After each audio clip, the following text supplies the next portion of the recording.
cho bao nhiêu yêu thương nay bay xa. Quên đi mi khi thu đưa em qua, đã từng ngọt ngào dần nhận đắng cay vì anh. Thu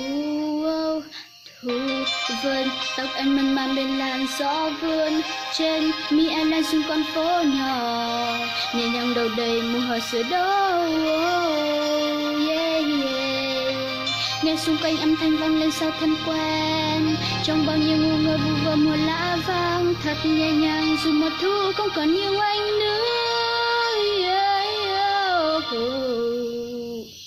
Đã từ rất lâu rồi trong anh định nghĩa hai tiếng yêu thương anh không thể trao cho ai kể từ khi anh có em, và mùa thu đó anh có em.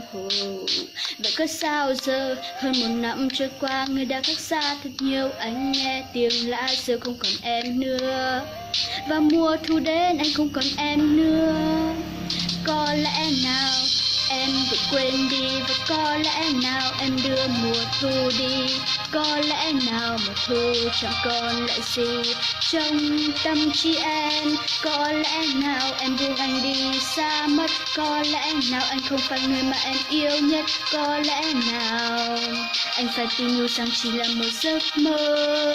Anh mất em rồi, thu đến và đi như những gì đã sắp đặt, trong giấy trắng đốt thể mở đi từng màu buồn của nắng.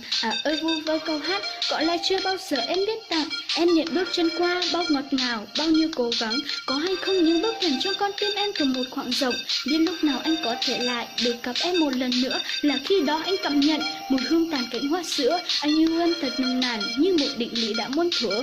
Yêu một người có lẽ phải học thêm nhiều điều, em là mảnh ghép cuối cùng anh còn thiếu. Nhiều đêm dằn vặt từ gắng mình không hiểu, làm những yêu thương trôi qua trong em thật nhiều. Không lý do nào đã khiến em cùng người đó gặp mặt rồi vội yêu. Cánh cửa hy vọng như đang đổ sấm ngay trước mắt, không còn hơi ấm nụ hôn bờ vai em thật chặt. Cảm xúc bỗng nhiên chết lặng, đông tới ghé nhắn anh rằng thu cuối rồi cũng coi như cuốn theo cơn gió lặng lẽ hòa tan trong một buổi chiều mưa vắng. Vậy thôi.